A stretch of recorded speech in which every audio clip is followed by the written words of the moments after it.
Hello friends, welcome to physics scholar. My self Anoop Kushwaha. तो GIC और UPPGT के इस लेक्चर सीरीज में आज हम लोग डिस्कस करेंगे इलास्टिसिटी एंड इलास्टिक कांस्टेंट्स के बारे में। तो ये है मैकेनिक्स का लेक्चर नंबर 25। तो इसमें हम लोग इसके थियरी के पार्ट को कवर करेंगे और 26 नंबर जो लेक्चर होगा उसमें हम इस पर बेस्ड प्रीवियस ईयर और इंपॉर्टेंट न्यूमेरिकल्स के बारे में डिस्कस करेंगे।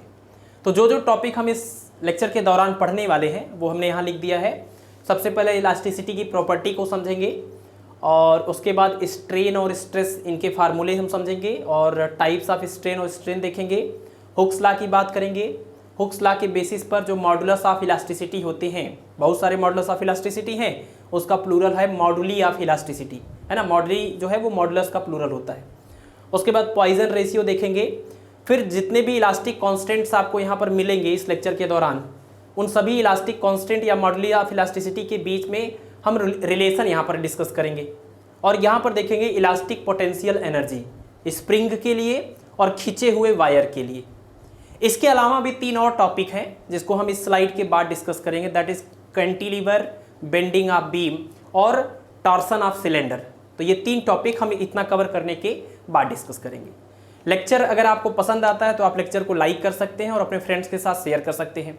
पहली बार लेक्चर को अगर आप देख रहे हैं तो चैनल को सब्सक्राइब कर लीजिए ताकि हर दिन सुबह 6 बजे आपको नई वीडियो की अपडेट मिलती रहे।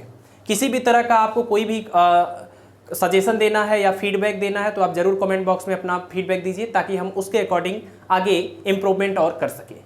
तो चलिए शुरू करते हैं इलास्टिसिटी एंड इलास्टिक कॉन्स्टेंट्स के बारे में। सबसे पहले समझेंगे what is the meaning of elasticity. Elasticity का मतलब क्या होता है। तो देखिए इलास्टिसिटी क्या है। इलास्टिसिटी सॉलिड मटेरियल की एक प्रॉपर्टी है।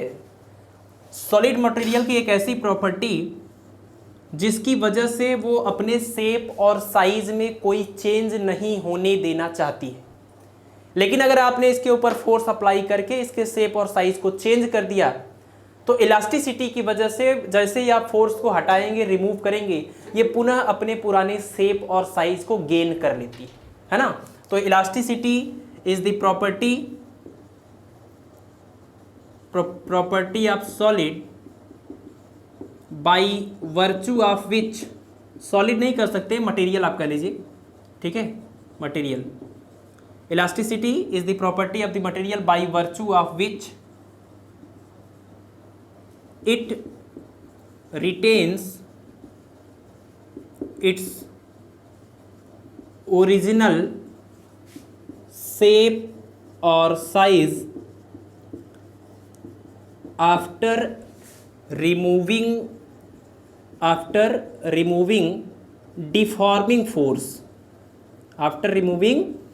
deforming force, तो सबसे पहले तो आप ये समझ लीजिए what is the meaning of deforming force.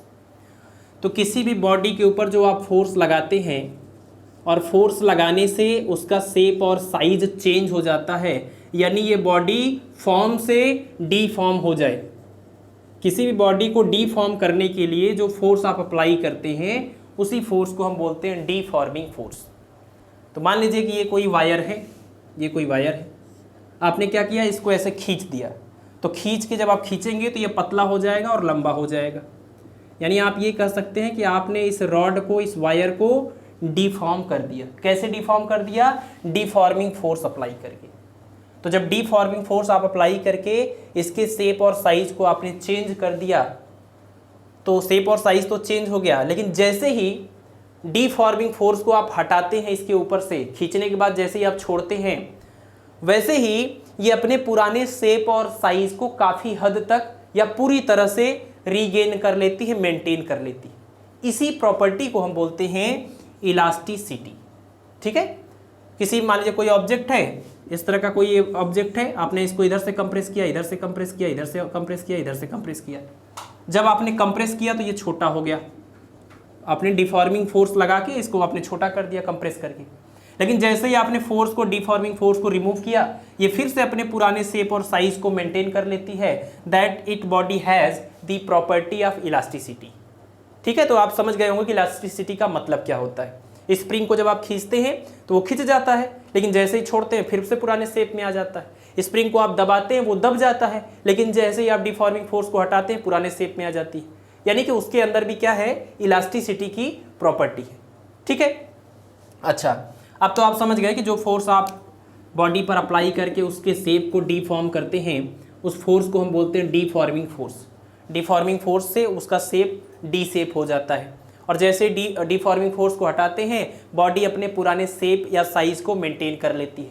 कोई कोई ऐसी बॉडी होती है जो एकदम 100% ओरिजिनल शेप और साइज को मेंटेन कर लेती है, लेकिन कोई कोई ऐसी भी बॉडी होती हैं जो बिल्कुल भी अपने पुराने शेप और साइज को गेन नहीं कर पाती हैं, और कुछ कुछ ऐसी बॉडी होती हैं जो काफ़ी हद तक, कंप्लीटली नहीं, काफ़ी हद तक पुराने शेप और साइज को मेंटेन कर लेती है। ठीक है, तो इस बेसिस पर इलास्टिक यानी इलास्टिसिटी की प्रॉपर्टी के बेसिस पर ये जो बॉडीज़ होती हैं इनको कई पार्ट्स में डिवाइड किया गया है। ठीक है, इस प्रॉपर्टी के बेसिस पर जैसे कोई बॉडी जो अपने पुराने और शेप और साइज को 100% रीगेन कर ले, कोई बॉडी जो डीफॉर्मिंग फोर्स हटाने के बाद बिल्कुल वैसे हो जाए जैसे पहले थी फोर्स लगाने से पहले, तो ऐसी बॉडी को हम बोलेंगे परफेक्टली इलास्टिक बॉडी। ठीक है, आप इसको परफेक्टली इलास्टिक या इलास्टिक बोल सकते हैं। कुछ ऐसी बॉडी होती हैं जिनके ऊपर जब आप फोर्स लगा के और फोर्स को हटाते हैं तो पुराने और शेप और साइज को बिल्कुल भी मेंटेन नहीं कर पाती, थोड़ा भी वो पुराने शेप और साइज को कवर करने की कोशिश नहीं करती। इसको हम बोल सकते हैं, ये वैसे वर्ड हटा देते हैं अभी, अगर वो 100% आ जाती है तो अभी हम उसको इलास्टिक बोलते हैं, आगे अभी बता रहे हैं इसके बारे में। दूसरा वो है जो 0% कह लीजिए शेप और साइज को रीगेन करने की कोशिश करती है, यानी बिल्कुल भी रीगेन नहीं करती, तो ऐसी बॉडी को हम बोलते हैं प्लास्टिक बॉडी। प्लास्टिक बॉडी को ही इन इलास्टिक भी बोलेंगे। ठीक है, तो चाहे प्लास्टिक बोलिए चाहे इन इलास्टिक बोलिए, दोनों का मतलब यही होता है कि जो पुराने शेप और साइज को मेंटेन नहीं करती बिल्कुल भी। और तीसरी वो है जिस बॉडी के ऊपर जब आप फोर्स लगाते थे, डिफॉर्मिंग फोर्स लगा रहे थे, तो इनके शेप और साइज में कोई चेंज ही नहीं हुआ। आप ये कह लीजिए कि इनके दो पार्टिकल्स के बीच में कोई रिलेटिव डिस्प्लेसमेंट ही नहीं हुआ है, ऐसी बॉडी को हम बोलते हैं रिजिड बॉडी। तो किसी भी बॉडी के ऊपर जब आप फोर्स अप्लाई करते हैं, दो चीज़ें हो सकती हैं, या तो वो डिफॉर्म होगा या तो वो नहीं होगा। अगर वो डिफॉर्म नहीं हुआ इसका मतलब वो बॉडी रिजिड बॉडी है। अगर वो डिफॉर्म हो गया तो वो इलास्टिक भी हो सकता है, वो प्लास्टिक भी हो सकता है। अब कैसे कंफर्म करें कि इलास्टिक है प्लास्टिक है? तो अगर डिफॉर्म होने के बाद जैसे ही फोर्स को आपने हटाया, अगर वो 100% अपने पुराने शेप और साइज को मेंटेन कर लेती है तो वो इलास्टिक है, अगर वो 0% रीगेन करती है तो वो प्लास्टिक है। क्लियर है? तो डीफॉर्मिंग फोर्सेस के बेसिस पर आप देख सकते हैं कि जब असर पड़ता है तो इसमें से कुछ एक हो सकता है, जब असर नहीं पड़ता उसके ऊपर तो ये वाला केस हो सकता है रिजिड बॉडी का। तो हमने रिजिड बॉडी के लिए ही सर्कुलर मोशन, रोटेशनल मोशन, ये न्यूटन्स लॉज ऑफ मोशन सब हमने रिजिड बॉडी के लिए पढ़ा था। यानी ऐसी बॉडी जिसके ऊपर फोर्स अप्लाई करने पर उसके दो पार्टिकल के बीच में कोई रिलेटिव डिस्प्लेसमेंट ना हो या कोई भी असर ना पड़े। ठीक, अच्छा यहाँ पर इलास्टिक हमने लिखा है, यहाँ पर प्लास्टिक हमने लिखा है। इसमें हमने बोला कि 100% रीगेन करेगा और इसमें हमने कहा 0% रीगेन करेगा। ध्यान रखिएगा ये जो बात है वो थियोरेटिकल है, ये थियोरेटिकल बात है कि जो 100% रीगेन करे वो इलास्टिक है, जो 0% रीगेन करे वो प्लास्टिक है। एक्चुअली में कोई भी बॉडी 100% इलास्टिक नहीं होती, यानी परफेक्टली इलास्टिक कोई बॉडी नहीं है। ठीक है, और कोई भी बॉडी परफेक्टली प्लास्टिक भी नहीं होती। तो अगर 100% वो रीगेन करती तब तो ठीक है, तब तो परफेक्टली बोलते, लेकिन एक्चुअली में ऐसा होता नहीं है। और 0% भी कोई नहीं है, कोई ऐसी भी बॉडी नहीं कि जो बिल्कुल भी ना रीगेन करे, तो परफेक्टली प्लास्टिक भी हम ऐसे केस में बोलते। लेकिन ये थियोरेटिकल बात है, प्रैक्टिकली ऐसा नहीं होता है। प्रैक्टिकली ना ही कोई बॉडी परफेक्टली इलास्टिक है और ना ही कोई बॉडी परफेक्टली प्लास्टिक है। ठीक है, फिर भी कुछ चीज़ों को हम मानते हैं, जैसे अगर हम परफेक्टली इलास्टिक का एग्जांपल लें, परफेक्टली इलास्टिक कुछ चीज़ों को हम मानते हैं, जैसे क्वार्ट्ज क्रिस्टल जो है, क्वार्ट्ज क्रिस्टल, इसको हम परफेक्टली इलास्टिक का एग्जाम्पल मानते हैं। ठीक है, फिर भी वो है नहीं, 100% है नहीं, प्रैक्टिकली है नहीं, लेकिन हम इसको मान लेते हैं काफ़ी हद तक। और दूसरी ये है कि परफेक्टली प्लास्टिक की अगर हम बात करें, परफेक्टली प्लास्टिक बॉडी कौन है? तो परफेक्टली प्लास्टिक में बोला जाता है पुट्टी, नाम सुना होगा आपने, पुट्टी।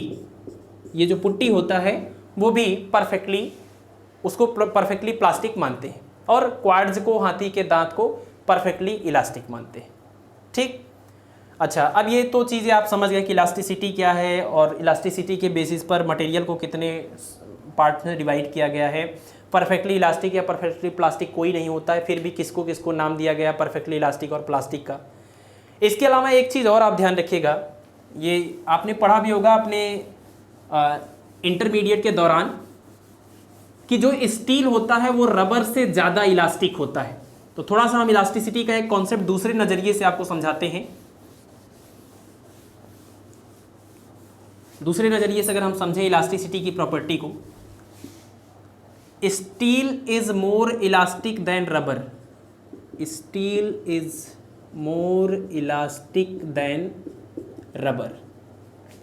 जो स्टील है वो रबर से ज़्यादा इलास्टिक है। तो सुनने में थोड़ा अजीब लग रहा है, बट ये बात सच है। स्टील रबर से ज़्यादा इलास्टिक होता है, इसके अंदर इलास्टिसिटी की प्रॉपर्टी ज़्यादा होती है। तो जो आप सोचते हैं नॉर्मली ना इलास्टिक मतलब जो बहुत खिंच जाए, तो ये जो कॉन्सेप्ट है वो गलत है, या कह लीजिए फिजिक्स में वो लागू नहीं होता है। फिजिक्स में एग्जैक्टली जो इलास्टिसिटी का मतलब है वो ये है कि जो अपने शेप और साइज को ज़्यादा अच्छे से गेन कर ले, या जो अपने शेप और साइज में होने वाले चेंज को जितना ज़्यादा अपोज करे। जैसे अगर आपके पास दो बॉडीज़ हैं और इन दोनों के ऊपर ऐसे आप ऐसे फोर्स लगा के ऐसे खींच रहे हैं, तो जो भी इस खिंचाव को जितना ज़्यादा अपोज करेगा, इस खिंचाव को जो बॉडी जितना ज़्यादा अपोज करेगी, इसका मतलब उस बॉडी के अंदर इलास्टिसिटी की प्रॉपर्टी उतनी ज़्यादा है। इलास्टिसिटी की वजह से वो अपने शेप और साइज को चेंज नहीं करने देना चाहती। लेकिन अगर मान लीजिए आपने डिफॉर्मिंग फोर्स लगा के चेंज कर ही दिया, तो चेंज करने के बाद जो अपने शेप और साइज को जितने अच्छे से मेंटेन रीगेन करेगी वो उतनी इलास्टिक है। तो अगर आप स्टील और रबर को कंपेयर करते हैं तो होता क्या है, मान लीजिए अगर ये स्टील है आपका, ये स्टील का एग्जांपल है, ये आपका रबर है। सेम लेंथ का स्टील और सेम लेंथ का रबर लीजिए, वायर लीजिए, सब कुछ एकदम आइडेंटिकल है, तो आपको पता है, कॉमन सी बात है कि इस पर अब जब फोर्स आप लगा के इसके शेप और साइज को चेंज करना चाहेंगे, पहली बात तो ये चेंज नहीं होगी, या इतनी कम चेंज होगी कि आपको पता नहीं चलेगा। और इसको आप ये तो आपको साफ साफ पता चलता है, खूब लंबा खिंच जाता है। इसका मतलब आप कह सकते हैं कि रबर ने जो अप्लाइड आपने इसके ऊपर फोर्स अप्लाई किया है, उस फोर्स को ज़्यादा अपोज नहीं किया है, ज़्यादा अपोज नहीं कर रही है अपने शेप और साइज में होने वाले चेंज के लिए। इसका मतलब इसके अंदर इलास्टिसिटी की प्रॉपर्टी कम है। जबकि वहीं पर स्टील पर जब आप वही फोर्स अप्लाई, उतने ही न्यूटन का फोर्स लगा रहे थे, तो ये अपने शेप और साइज में होने वाले चेंज को बहुत ज़्यादा अपोज कर रही थी, जिसकी वजह से इसमें ज़्यादा चेंज हुआ नहीं। और अगर हो भी गया है तो आप जैसे ही फोर्स हटाते हैं, ये अपने शेप और साइज को ज़्यादा अच्छे से रीगेन करती है, जबकि इसमें कुछ परमानेंट लेंथ में इंक्रीमेंट हो जाता है। तो इस बेसिस पर, इस डिस्कशन के बेसिस पर आप बोल सकते हैं steel is more elastic than rubber. ठीक है, तो जो डेली लाइफ में हम इलास्टिसिटी का मतलब समझते हैं उससे ये बहुत ही अलग लगा होगा, आपको थोड़ा अजीब लगा होगा, लेकिन फिजिक्स में ये बात सच है।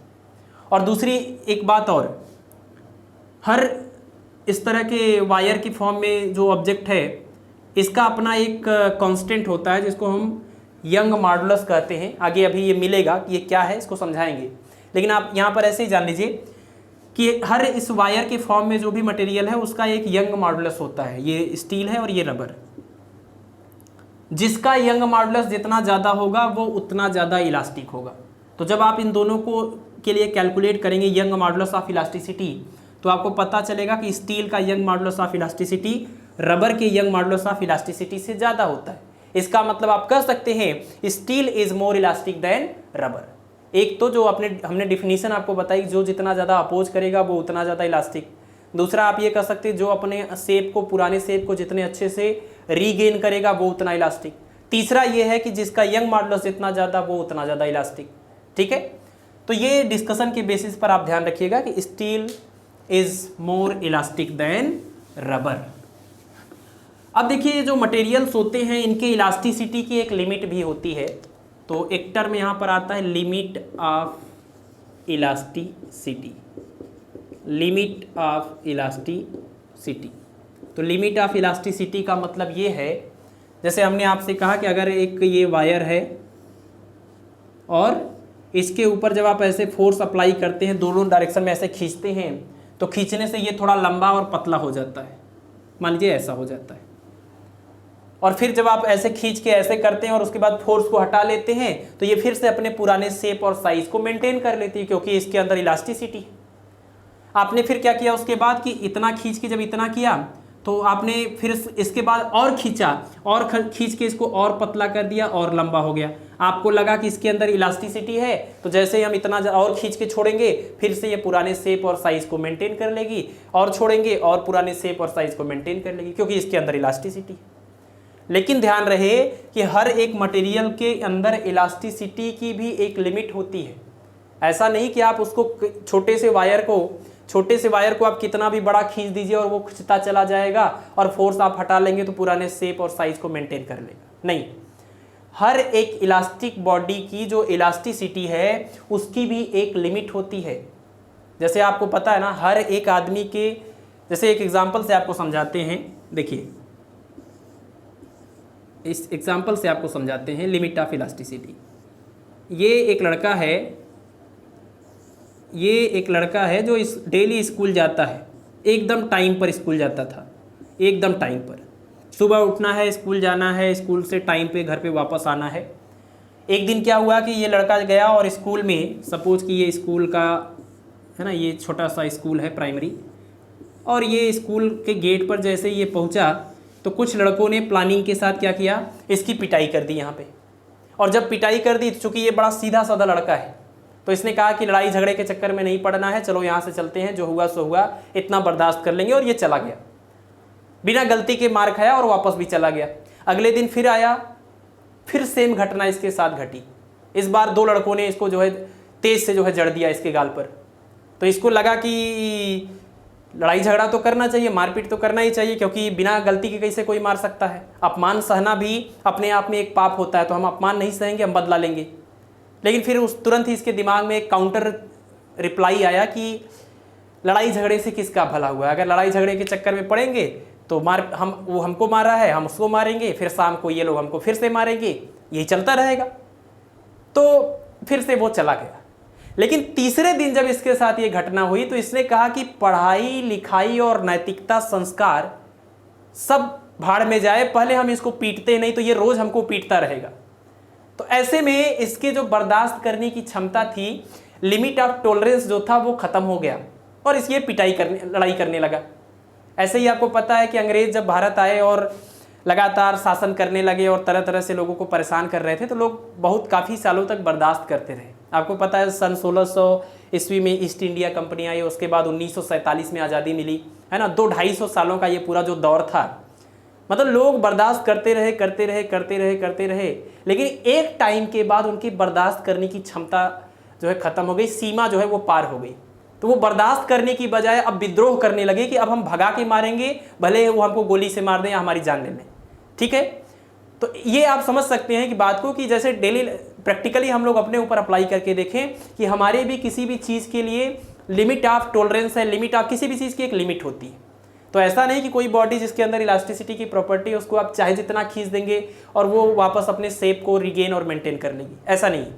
एक लिमिट के बाद अगर इस बॉडी को आप खींचेंगे और इसके ऊपर फोर्स लगा के इसको और ज़्यादा लंबा करेंगे, शेप और साइज़ को चेंज करेंगे, तो ऐसा होगा कि ये दोबारा से अपने पुराने शेप और साइज़ को मेंटेन नहीं कर पाएगी और इसके अंदर एक परमानेंट चेंज देखने को मिलेगा।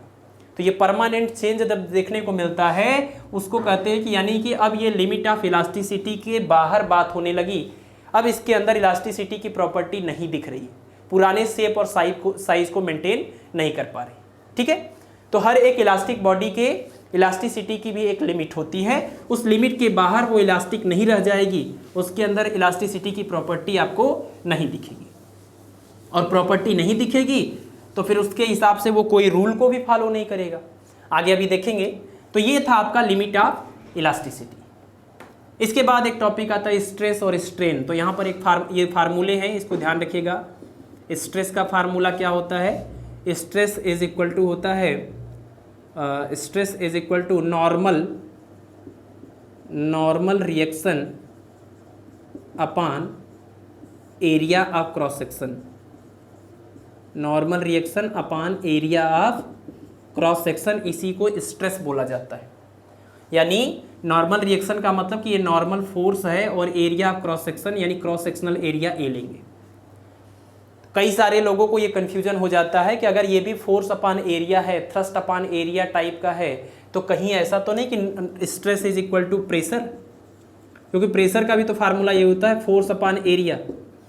प्रेशर का भी फार्मूला फोर्स अपॉन एरिया होता है। यहाँ पर भी नॉर्मल रिएक्शन एक फोर्स है और ये एरिया क्रॉस सेक्शन एरिया है, तो ये भी फोर्स अपॉन एरिया हुआ, तो इसको हम स्ट्रेस बोल रहे हैं। तो क्या स्ट्रेस और प्रेशर दोनों सेम क्वांटिटी है?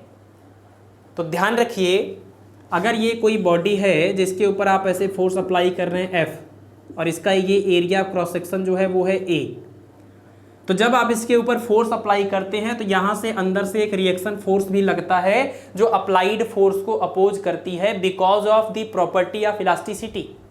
इलास्टिसिटी की प्रॉपर्टी की वजह से अंदर से एक रिएक्शन फोर्स काम करता है और वो रिएक्शन फोर्स इस अप्लाइड फोर्स के इक्वल होता है। कब? साम्यावस्था में, यानी इक्विलिब्रियम में F is equal to F dash. F जो है इसको नॉर्मल फोर्स कहेंगे और F डैश को नॉर्मल रिएक्शन कहते हैं।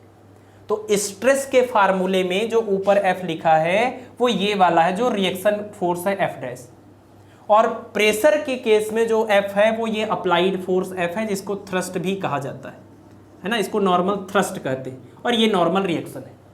तो प्रेशर में थ्रस्ट अपान एरिया होता है और स्ट्रेस में नॉर्मल रिएक्शन अपान एरिया होता है।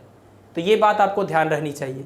हाँ, ये बात अलग है कि F डैश और F यानी कि नॉर्मल रिएक्शन और नॉर्मल थ्रस्ट ये दोनों इक्वल हो सकते हैं, लेकिन एक खास कंडीशन में। तो अगर ऐसा कोई कंडीशन आपको दिखेगा तो वहाँ पर आप स्ट्रेस को प्रेशर के न्यूमेरिकल वैल्यू के इक्वल कर सकते हैं, बट क्वांटिटी दोनों अलग टाइप की है। प्रेशर अलग टाइप की चीज़ है और स्ट्रेस अलग टाइप की चीज़ है। ठीक है, ध्यान रखिएगा इस बात को। फार्मूले में यहाँ पर F यूज होगा, ये वाला F, और इसके फार्मूले में यहाँ पर ये F डैश। इस खास कंडीशन में दोनों इक्वल हो सकते हैं, लेकिन क्वांटिटी अलग है ये और ये क्वांटिटी अलग है। और यूनिट यहाँ से निकाल लेंगे। फोर्स का यूनिट क्या होगा? न्यूटन, और एरिया का यूनिट मीटर स्क्वायर। ठीक है, तो ये तो आपका स्ट्रेस हुआ। अब स्ट्रेन देख लीजिए। स्ट्रेन क्या है? स्ट्रेन इज इक्वल टू होता है change in dimension, change in dimension upon original dimension. Original dimension, dimension समझ रहे हैं ना? डायमेंशन का मतलब ये हुआ कि अगर हम देखिए कोई वायर लेंगे, अगर हम इस वायर के लेंथ में चेंज कर रहे हैं तो चेंज इन लेंथ यहाँ हो जाएगा अपान इनिशियल लेंथ हो जाएगा। अगर हम इस तरह से कोई क्यूब या क्यूबॉइड लेते हैं, क्यूब या क्यूबॉइड, और इसके वॉल्यूम में चेंज किया जाता है इसको ऐसे दबा करके, तो ऐसे केस में जो स्ट्रेन आएगा उसके लिए फार्मूला बनेगा change in volume upon initial volume. तो ये जनरल फार्मूला है चेंज इन डायमेंशन से। जिस भी तरह का डायमेंशन चेंज होगा उस तरह का स्ट्रेन हम इसको बोल देंगे। तो जो चेंज होगा उसके बेसिस पर आपका स्ट्रेन और आपका स्ट्रेस 3 टाइप के होते हैं। तो हम वो तीनों टाइप अगर आपको बता दें तो आपका आधा काम तो ऐसे ही आसान हो जाएगा, क्योंकि मॉडुलस ऑफ इलास्टिसिटी वगैरह आप बहुत आसानी से फार्मूले उसके याद कर पाएंगे। तो देखिए हम यहाँ पर बता दे रहे हैं आपको टाइप्स ऑफ स्ट्रेस और स्ट्रेन। केस नंबर 1 एक वायर का केस लेना है। केस नंबर 2 एक क्यूब या क्यूबॉइड का केस लेना है। और केस नंबर 3 इसमें भी क्यूब या क्यूबॉइड ही लेना है।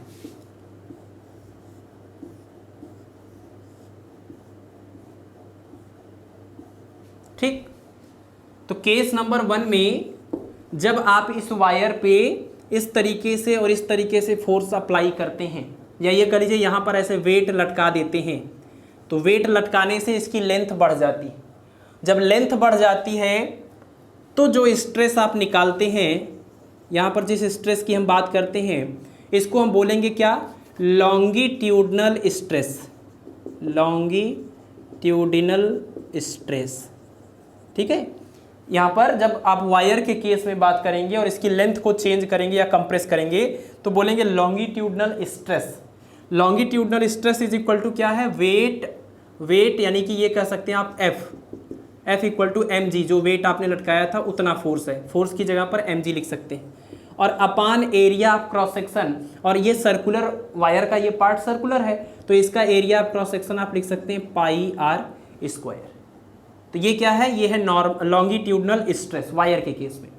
और इस केस में जो हम स्ट्रेन निकालेंगे, स्ट्रेन उसको बोलेंगे लॉन्गिट्यूडिनल स्ट्रेन। और लॉन्गिट्यूडनल स्ट्रेन कितना आएगा, तो चेंज इन लेंथ, मान लीजिए ये पहले ऐसे था और जब आपने इसके ऊपर ये वेट लटकाया तो ये पतला और लंबा हो गया, तो अब लंबा हो गया तो इसकी लेंथ तो बढ़ गई अभी।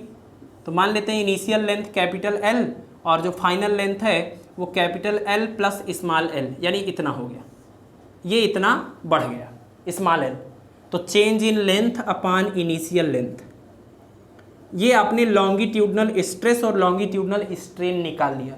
तो कभी भी जब वायर की बात हो तो फोर्स पर यूनिट एरिया जब निकालेंगे तो वो फोर्स पर यूनिट एरिया यानी स्ट्रेस को आप बोलेंगे लॉन्गिट्यूडनल स्ट्रेस। और जो इसके केस में स्ट्रेन निकालेंगे, स्ट्रेन कैसे निकलता है, change in dimension upon initial dimension, तो यानी change in length upon initial length. तो यहाँ से जो स्ट्रेन आएगा उसको भी बोलेंगे लॉन्गिट्यूडनल स्ट्रेन। क्लियर? चलिए अब यहाँ पर आइए, मान लीजिए इस पर हम ऐसे सरफेस के बिल्कुल परपेंडिकुलर फोर्स लगाएं और जो इसका एरिया है जिस सरफेस पर हम फोर्स लगा रहे हैं उसका एरिया है ए।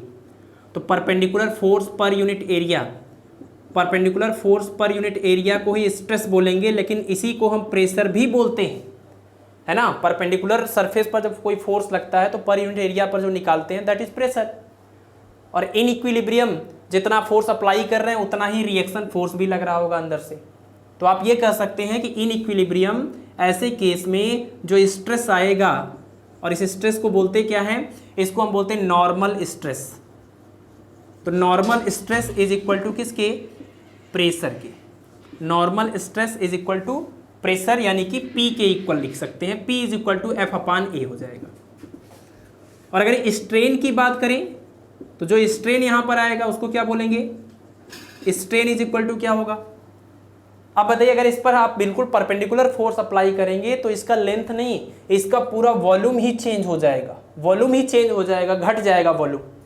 तो अभी के केस में अगर इसका वॉल्यूम कैपिटल V है, प्रेशर अप्लाई करने के बाद इसका वॉल्यूम चेंज हो गया, और कितना चेंज हो गया, तो अब हो गया V माइनस डेल्टा V, मतलब इतना कम हो गया, क्योंकि कम ही होगा। यहाँ तो लेंथ बढ़ रहा था, प्लस में L लिख रहे थे, लेकिन यहाँ वॉल्यूम कम हो रहा है तो माइनस में डेल्टा V करेंगे। ठीक, तो यहाँ से जो स्ट्रेन निकालेंगे उस स्ट्रेन को हम बोलते हैं नॉर्मल स्ट्रेन, या इसको आप वॉल्यूम स्ट्रेन भी बोल सकते हैं, वॉल्यूम स्ट्रेन। तो volume strain equal to change in volume upon initial volume, और माइनस भी दिखा सकते हैं, इससे पता चलेगा कि वॉल्यूम डिक्रीज हो रहा है। ठीक, एक केस यहाँ पर है, और इसमें क्या करते हैं कि नीचे वाले सरफेस को फिक्स रखते हैं, ये नीचे वाला जो सरफेस है इसको फिक्स्ड रखते हैं, फिक्स्ड, और ऊपर वाले सरफेस पर ऐसे टेंजेंशियल डायरेक्शन में फोर्स अप्लाई करते हैं। तो टेंजेंशियल डायरेक्शन में जब फोर्स अप्लाई करते हैं तो क्या होता है कि ऊपर वाला जो सरफेस है, ये जो फलक है, ये थोड़ा खिसक जाता है। तो मान लीजिए कि ये जो लाइन है वो खिसक के यहाँ तक पहुँच गई है, यहाँ पर थोड़ा डार्क कर देते हैं, ये वाला साइड भी उसी हिसाब से ये भी चेंज हो जाएगी, इधर खिसक जाएगी, यहाँ चली जाएगी, और ये वाले सरफेसेस भी इधर खिसक जाएंगे। तो जो ऐसे दिख रहा है आपको और ऐसे दिख रहा है, ये थोड़ा सा खिसक जाएगा, ऐसे हो जाएगा और ये ऐसे हो जाएगा। ठीक है, फिर इसको ये शेप को बनाते हैं, इनको मिला के फिर से नया आपको दिखेगा, थोड़ा सा बेंड हुआ। तो अगर ये वर्टिकल लाइन यहाँ पर थी और जब आपने टेंजेंशियल डायरेक्शन में फोर्स लगाया और वो फोर्स लगाने से अगर ये थीटा एंगल से डिस्प्लेस हुआ है, थीटा एंगल से ये खिसक गई है, शिफ्ट हो गई है, तो ऐसे केस में हम जो स्ट्रेस निकालेंगे वो तो ठीक है, स्ट्रेस इज इक्वल टू आएगा फोर्स पर यूनिट एरिया, और इस स्ट्रेस को हम बोलते हैं शियरिंग स्ट्रेस। इसको क्या बोलेंगे, शियरिंग स्ट्रेस, और shearing stress is equal to force per unit area.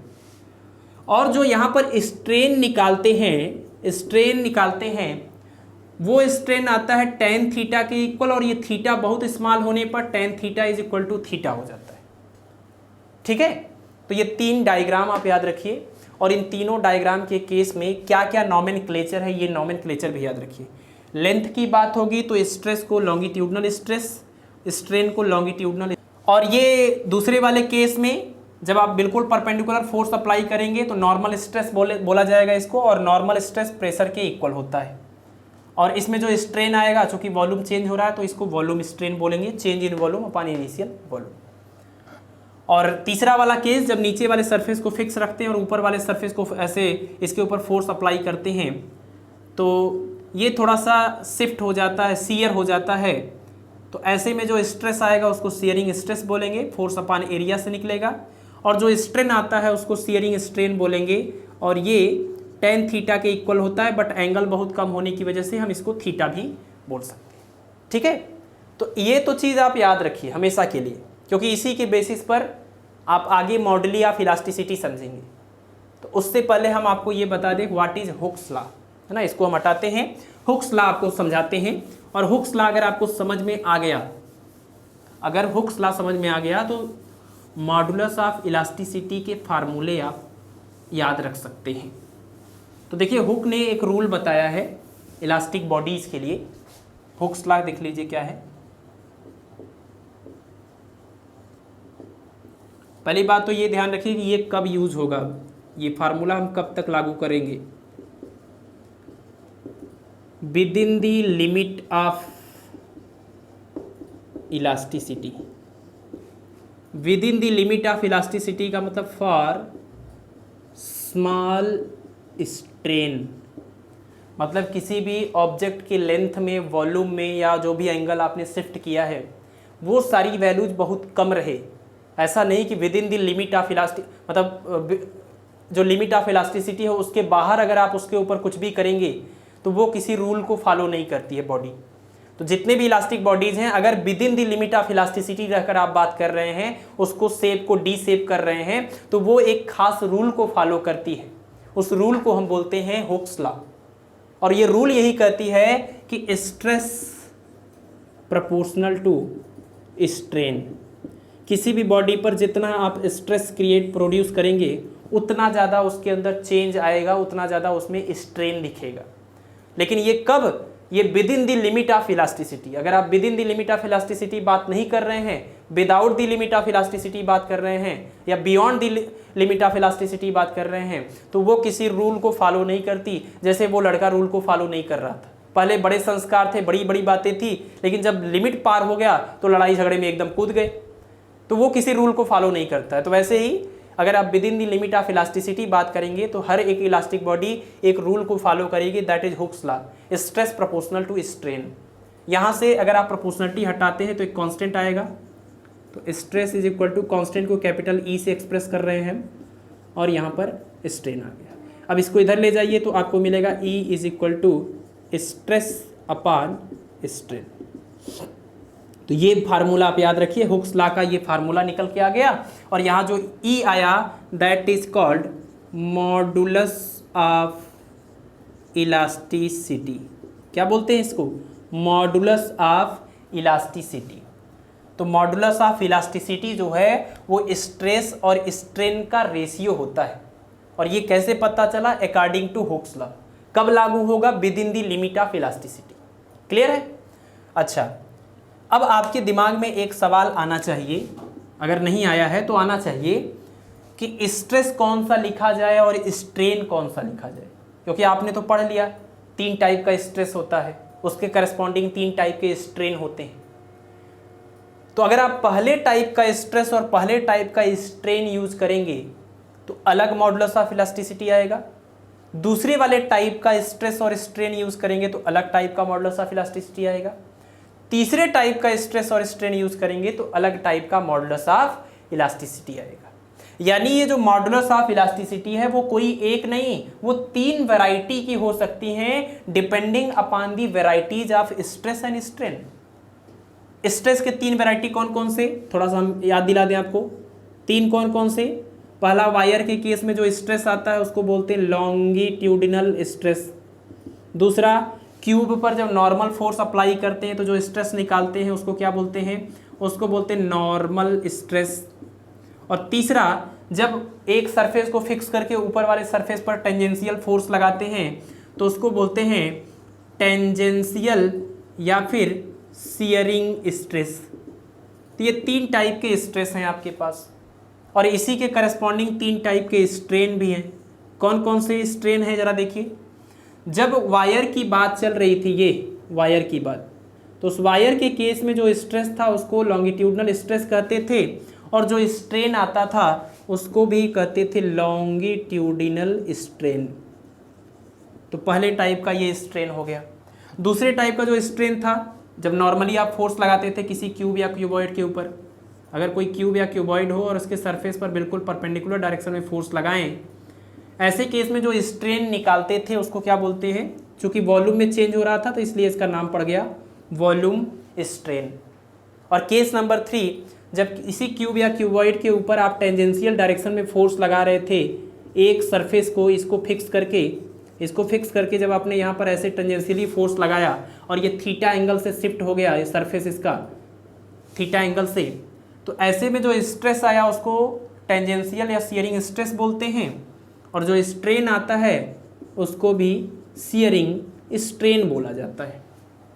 ठीक है, तो ये 3 वेराइटीज़ आपको पता है। ये पहला जो है उसके करस्पॉन्डिंग ये पहला है, ये जो दूसरा है इसके करस्पॉन्डिंग ये दूसरा स्ट्रेन, ये तीसरा स्ट्रेस, ये तीसरा स्ट्रेन। तो अगर आप यहाँ पर इस फार्मूले में स्ट्रेस की जगह पर लिखेंगे लॉन्गिट्यूडनल स्ट्रेस और स्ट्रेन की जगह पर लिखेंगे लॉन्गिट्यूडनल स्ट्रेन, तो पहले टाइप का मॉडुलस ऑफ इलास्टिसिटी आएगा। और इसको भी आप जान लीजिए कि जो पहले टाइप का मॉडुलस ऑफ इलास्टिसिटी आएगा उसको क्या बोलते हैं, उसको वाई से एक्सप्रेस करेंगे, यंग मॉडुलस ऑफ इलास्टिसिटी बोला जाएगा। तो ये पहला टाइप हुआ।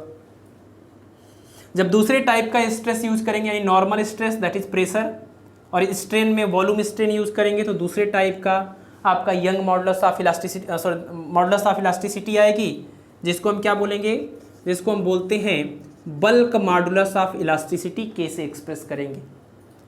और जब तीसरे टाइप का स्ट्रेस और स्ट्रेन यूज करेंगे तो तीसरे टाइप का मॉडुलस ऑफ इलास्टिसिटी आएगा, जिसको हम कहेंगे, इसको बोलते हैं मॉडुलस ऑफ रिजिडिटी, और इसको ईटा से एक्सप्रेस करते हैं। ठीक है, तो अगर आपको हुक्स लॉ का ये फार्मूला याद है तो, और तीनों वेराइटीज़ पता है इनके, तो तीनों वेराइटी आप यूज़ करेंगे तो 3 टाइप के मॉडुलस ऑफ इलास्टिसिटी आएंगे।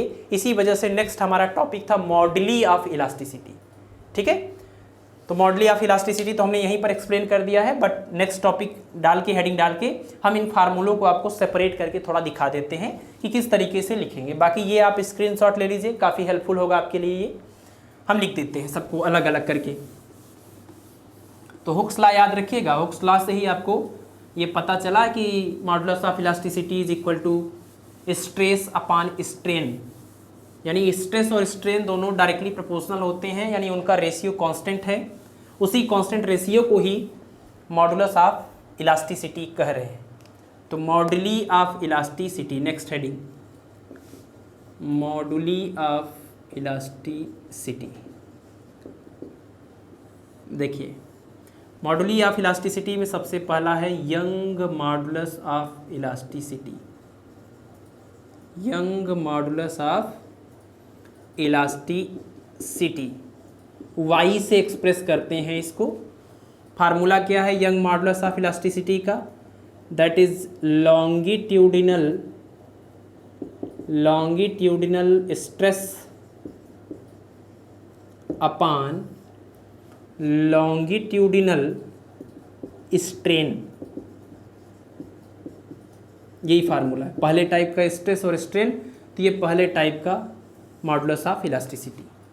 बाकी आप इसको भी रख सकते हैं याद करने के लिए, y इक्वल टू, यहाँ पर हमने आपको बताया था वेट लटकाया जाता है तो mg लिख सकते हैं, और अपान में एरिया यानी पाई आर स्क्वायर होगा। टोटल ये लॉन्गिट्यूडनल स्ट्रेन के लिए change in length upon initial length, यानी small l upon capital L, उल्टा करके मल्टीप्लाई कर दीजिए।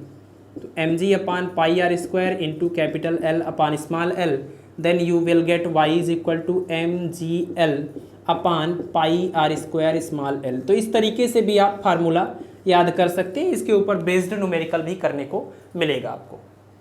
ये पहला टाइप हुआ। दूसरा टाइप देखिए, दूसरे टाइप का नाम क्या था, bulk modulus of elasticity. Bulk modulus of elasticity, और इसका फार्मूला क्या है, इसको K से एक्सप्रेस करेंगे, that is normal stress upon normal stress upon volume strain, है ना, दूसरे टाइप का स्ट्रेन। और नॉर्मल स्ट्रेस प्रेशर के इक्वल, और वॉल्यूम स्ट्रेन का मतलब change in volume upon initial volume minus के साथ, क्योंकि वॉल्यूम डिक्रीज हो रहा था कंप्रेस करने के बाद। ये v ऊपर चला जाएगा तो आपको मिलेगा k is equal to minus P V upon delta v। तो ये आपका बल्क मॉडुलस ऑफ इलास्टिसिटी का फार्मूला हो गया, यंग मॉडुलस ऑफ इलास्टिसिटी का फार्मूला हो गया। फार्मूले कैसे लिखे जा रहे हैं ये आप समझ गए हैं। स्ट्रेस और स्ट्रेन का रेशियो लेते जाइए, फार्मूला बनता जाएगा। पहला टाइप लेंगे यानी वायर वाला केस लेंगे तो यंग मॉडुलस ऑफ इलास्टिसिटी बोला जाएगा। क्यूब या क्यूबॉइड यानी वॉल्यूम में अगर चेंज कर रहे हैं आप तो बल्क मॉडुलस ऑफ इलास्टिसिटी आएगा। तीसरा जब उसके शेप को थोड़ा सा बस टिल्ट कर देंगे वैसे में उसको शियरिंग स्ट्रेस, शियरिंग स्ट्रेन और मॉडुलस ऑफ रिजिडिटी बोला जाएगा। यहाँ पर एक और टर्म आता है कंप्रेसिबिलिटी, थोड़ा इसको भी आप समझ लीजिए क्योंकि कंप्रेसिबिलिटी पूछा जाता है। तो कंप्रेसिबिलिटी जो टर्म है that is equal to 1 upon bulk modulus की। कंप्रेसिबिलिटी जो है वो बल्क मॉडुलस का एकदम रेसिप्रोकल होती है। और कंप्रेसिबिलिटी जो वर्ड है वो आप नॉर्मली भी इसको यूज करते रहते हैं कि कौन कितना कंप्रेसिबल है। तो सॉलिड, लिक्विड और गैस में सबसे ज़्यादा जो कंप्रेसिबल होता है वो गैस होता है। तो आप ये कह सकते हैं कि गैस की जो कंप्रेसिबिलिटी है, अगर हम कंप्रेसिबिलिटी का लेवल देखें तो गैस सबसे ज़्यादा कंप्रेसिबल, उससे कम कौन, लिक्विड, और सबसे कम कौन, सॉलिड। तो अगर आप इन तीनों सब्सटेंस या मटेरियल के कंप्रेसिबिलिटी का जो ऑर्डर है वो समझ रहे हैं, सबसे ज़्यादा कंप्रेसिबल, उससे कम, सबसे कम। कंप्रेसिबिलिटी का अगर आपको ये अरेंजमेंट पता है तो फिर आप बल्क मॉडुलस का भी अरेंजमेंट बता सकते हैं। जस्ट उल्टा होगा इसी का, क्योंकि compressibility is equal to 1 upon bulk modulus. तो कंप्रेसिबिलिटी का ऑर्डर अगर ये है तो बल्क मॉडुलस का ऑर्डर ये होगा कि सबसे कम बल्क मॉडुलस गैस का, उससे ज़्यादा बल्क मॉडुलस लिक्विड का, और सबसे ज़्यादा बल्क मॉडुलस किसका, सॉलिड का। ठीक है, तो ये पैटर्न आप याद रखिएगा कंप्रेसिबिलिटी और बल्क मॉडुलस के लिए। ये क्वेश्चन कई बार पूछा जा चुका है बहुत सारे एग्जाम्स में। ठीक, तो लास्ट एक और बच गया, उसको भी देख लीजिए। एक और बच गया है आपका तीसरा वाला। तो तीसरे वाले टाइप का आप यूज करिए स्ट्रेस और स्ट्रेन, तो तीसरे टाइप का इलास्टिसिटी आ जाएगा। दैट इज तीसरा है आपका, इसको बोलते हैं modulus of rigidity. Modulus of rigidity, ये सब चीज़ें आप नोट कर सकते हैं, जितनी भी चीज़ें हम बता रहे हैं आपको। अब ऐसा थोड़ी है कि एक एक चीज़ को अगर हम सजा के हैंड राइटिंग बना के लिखेंगे तो फिर पूरा तो हमको लिखने में टाइम चला जाएगा। हम ओवरऑल आपको निचोड़ दे रहे हैं कि इस टॉपिक के अंतर्गत कौन कौन सी चीज़ें हैं, और सबको हम पॉइंट आउट करने की कोशिश कर रहे हैं। तो विद इन दी टाइम 1 घंटे से 1.5 घंटे के लेक्चर में अगर आपको ये सारी चीज़ें बताई जाए और इतना तमाम रिलेशन बताया जाए और इम्पोर्टेंट बातें बताई जाए, तो इससे ज़्यादा और कुछ नहीं हो सकता है पॉसिबल कि इससे ज़्यादा हम कुछ और इलेबोरेट करें या खूब बढ़िया से लिखें। करने को तो कर सकते हैं वो चीज़ें, लेकिन बहुत टाइम टेकिंग हो जाएगा, जो आपके लिए बेनिफिशियल बिल्कुल नहीं है। क्योंकि जब क्लासेस में हम यही लेक्चर पढ़ाते हैं, यही टॉपिक पढ़ाते हैं, तो यही लेक्चर 3-3, 4-4, 5-5 दिन चलता है। 1 घंटे के लेक्चर होते हैं डेली। तो 4 से 5 घंटे का जो काम है, अगर हम वो 1 से 1.5 घंटे में कवर करने की कोशिश कर रहे हैं, तो लिखने और लिखाने पर फोकस कम करते हैं, समझाने पर ज़्यादा फोकस करते हैं।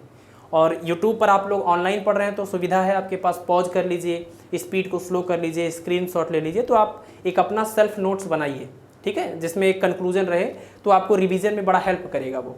बाकी बुक से तो आप पढ़ाई कर ही सकते हैं, बुक अलग चीज़ है, आपका अपना जब खुद का नोट्स होगा तो वो हेल्प करेगा आपको। तो मॉडुलस ऑफ रिजिडिटी की अगर बात करें तो ये ईटा से एक्सप्रेस होता है, that is shearing stress upon shearing strain.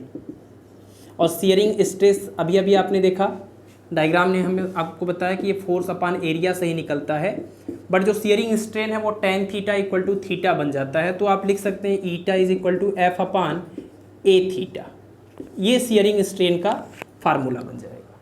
ठीक है, अच्छा एक चीज़ मेंशन करना छूट गया है, हमने स्ट्रेस का आपको बताया था यूनिट वगैरह। स्ट्रेस इक्वल टू चूँकि फोर्स अपान एरिया टाइप का है, तो फोर्स और एरिया दोनों का आपको पता है न्यूटन, और ये मीटर स्क्वायर हो जाएगा। लेकिन जब स्ट्रेन की बात करते हैं तो strain is equal to change in length upon length, या change in volume upon volume, यानी change in dimension upon initial dimension होता है। तो स्ट्रेन का जब आप कोई डायमेंशन निकालेंगे तो कुछ नहीं आएगा, क्योंकि ऊपर नीचे सेम क्वांटिटी है, तो ये एक डायमेंशन लेस क्वांटिटी है, डायमेंशन लेस है और यूनिट लेस भी है, मतलब इसका यूनिट भी नहीं होता और इसका डायमेंशन भी नहीं होता। जब हमने आपको यूनिट और डायमेंशन हम आपको बता रहे थे तो वहाँ पर हमने एग्जाम्पल भी लिया था स्ट्रेन का, एंगल का, सॉलिड एंगल का। तो ध्यान रखिएगा कि स्ट्रेन एक ऐसी क्वांटिटी है जिसकी कोई यूनिट नहीं होती और इसका कोई डायमेंशन भी नहीं होता। तो आप ये कह सकते हैं कि जो आपने ये फार्मूला पढ़ा है हुक्स लॉ से कि जो भी मॉडुलस ऑफ इलास्टिसिटी आएगा वो स्ट्रेस अपान स्ट्रेन करने से आएगा। तो चूँकि ये यूनिट लेस है, डायमेंशन लेस है, तो इसका यूनिट और डायमेंशन वही आएगा जो कि इसका होता है, और इसका आपका डायमेंशन होता है यूनिट होता है न्यूटन पर मीटर स्क्वायर, और वहीं से आप इसका डायमेंशन भी निकाल लेंगे। ठीक है, तो ये ध्यान रखिएगा कि स्ट्रेस कोई भी लीजिए और मॉडुलस ऑफ इलास्टिसिटी कोई भी लीजिए, सबका यूनिट सेम होगा, न्यूटन पर मीटर स्क्वायर। ठीक, ये तीसरा फार्मूला आपका हो गया मॉडुली ऑफ इलास्टिसिटी का। नेक्स्ट पॉइंट हम देखेंगे पॉइजन रेशियो क्या होता है। पॉइजन रेशियो क्या होता है? पॉइजन रेशियो, इसको पॉइसन रेशियो भी पढ़ते हैं। ये जस्ट एक रेशियो है, सिग्मा से एक्सप्रेस करते हैं इसको। ये बीटा अपान अल्फा आप कह सकते हैं। बीटा क्या है? इसको हम लैटरल स्ट्रेन बोलते हैं और इसको लॉन्गिट्यूडिनल स्ट्रेन बोलते हैं। अब ये क्या होता है लैटरल और लॉन्गिट्यूडिनल? तो लॉन्गिट्यूडिनल तो आपने वायर के केस में पढ़ ही लिया है। जैसे मान लीजिए ये कोई एक वायर है सिलेंडर के फॉर्म का, ठीक, और आपने क्या किया, इस वायर का मान लीजिए यहाँ पर कुछ हम आपको बता दें कि मान लीजिए कि इसका डायमीटर या इसका रेडियस आपने लीजिए, चलिए इसका पूरा डायमीटर हम कैपिटल डी बोल रहे हैं अभी, और इसकी जो लेंथ है वो कैपिटल एल है। लेकिन आपने क्या किया, इसके ऊपर ऐसे स्ट्रेस अप्लाई किया और स्ट्रेस अप्लाई करके इसके लेंथ को आपने चेंज कर दिया, तो ये पतला हो गया और थोड़ा लंबा भी हो गया, लंबा हो गया और पतला हो गया। अब ये शेप हो गया इसका। तो जब ये वाला शेप बना तो आप देखिए लेंथ जो है पहले से ज़्यादा हो गई, तो आप कह सकते हैं लेंथ L प्लस L हो गया, इतना स्मॉल l के इक्वल ये लेंथ पहले से बढ़ गया। तो ये लॉन्गिट्यूडिनल जो चेंज है, यानी लॉन्गिट्यूडिनल स्ट्रेन की बात करें तो लॉन्गिट्यूडिनल स्ट्रेन अल्फा कैसे निकलेगा? Change in length upon initial length से। तो change in length upon initial length करेंगे तो वही क्या होगा, लॉन्गिट्यूडिनल स्ट्रेन। तो आप ये कह सकते हैं कि इसकी जगह पर हम अल्फा की जगह पर स्मॉल l अपान कैपिटल L लिख सकते हैं, increment in length upon initial length लिख सकते हैं लॉन्गिट्यूडिनल स्ट्रेन के लिए। बट लैटरल स्ट्रेन का मतलब ये कि जो डायमीटर पहले कैपिटल D था वो अभी देखिए डायमीटर कम हो गया है, और ये कम होकर D माइनस स्मॉल d कह लीजिए। तो इस वायर का जो लेंथ है वो स्मॉल l बढ़ गया, जबकि इसका डायमीटर जो है वो स्मॉल d घट गया। तो डायमीटर के लिए जब आप ये जो हॉरिजॉन्टल केस दिख रहा है, डायमीटर के लिए जब आप स्ट्रेन कैलकुलेट करेंगे तो उसको कहेंगे लैटरल स्ट्रेन। लेंथ के लिए कैलकुलेट करेंगे तो उसको बोलेंगे लॉन्गिट्यूडिनल स्ट्रेन। तो लैटरल स्ट्रेन कितना आ जाएगा, बीटा कितना आ जाएगा, तो change in dimension upon initial dimension, तो चेंज कितने का हुआ, स्मॉल d का, और इनिशियल कितना था, कैपिटल D। ठीक, और अल्फा की बात करें तो अल्फा कितना आएगा, तो change in length upon initial length यानी कि कैपिटल L। तो इसको बोलेंगे, जो लेंथ के लिए आप स्ट्रेन निकालेंगे उसको बोलेंगे लॉन्गिट्यूडिनल स्ट्रेन, डायमीटर के लिए जो स्ट्रेन निकालेंगे दैट इज लैटरल स्ट्रेन, और इन्हीं दोनों का जब रेशियो लेंगे उसको बोलेंगे पॉइजन रेशियो। तो आप यहाँ पर लिख सकते हैं, यानी कि पहले बीटा ऊपर होता है तो बीटा यानी कि small d upon capital D divided by small l upon capital L।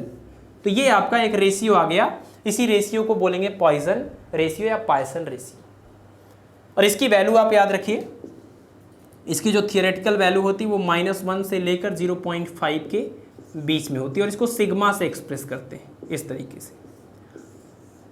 ये पॉइसन रेशियो की जो वैल्यू होती है -1 से 0.5 के बीच में होती है। ये बहुत ज़्यादा इंपॉर्टेंट क्वेश्चन है, बहुत ज़्यादा इंपॉर्टेंट क्वेश्चन है। तो अगर आपने कोई भी प्रीवियस ईयर का पेपर देखा होगा, मैकेनिक्स उसमें आता होगा, इलास्टिसिटी टॉपिक होगा, तो ये क्वेश्चन आपको ज़रूर कहीं ना कहीं आसपास दिख जाएगा कि सिग्मा की कौन सी वैल्यू पॉसिबल नहीं है या कौन सी वैल्यू होती है, कितना रेंज होता है। -1 से लेकर 0.5 के बीच में ये थियोरेटिकल वैल्यू इसकी होती है। ठीक है, तो ये सारे टॉपिक आपने पढ़ लिए, इलास्टिसिटी हो गया, स्ट्रेस स्ट्रेन हो गया, हुक्स लॉ को यूज करते हुए मॉडली ऑफ इलास्टिसिटी हो गया, और ये आपने देखिए पॉइजन रेशियो का डेफिनेशन, कॉन्सेप्ट और उसकी वैल्यू का रेंज। अब हम लोग डिस्कस करेंगे what is elastic constants and what is the relation between the elastic constant. यानी कहने का मतलब आप ये समझ लीजिए कि इलास्टिक कांस्टेंट क्या चीज़ है और उनके बीच का रिलेशन क्या होता है।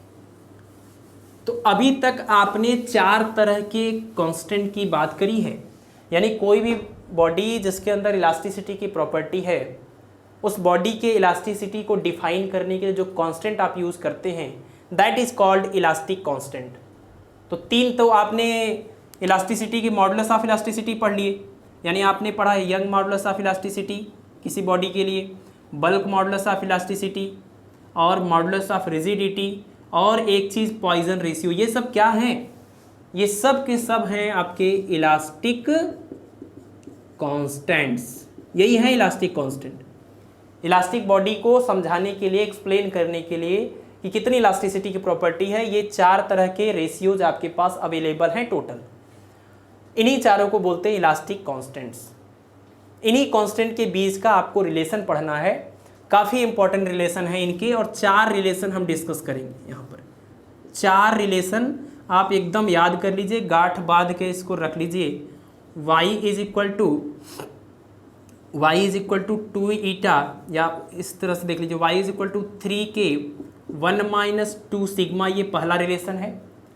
दूसरा रिलेशन है y is equal to 2 eta 1 + sigma, ये दूसरा रिलेशन है।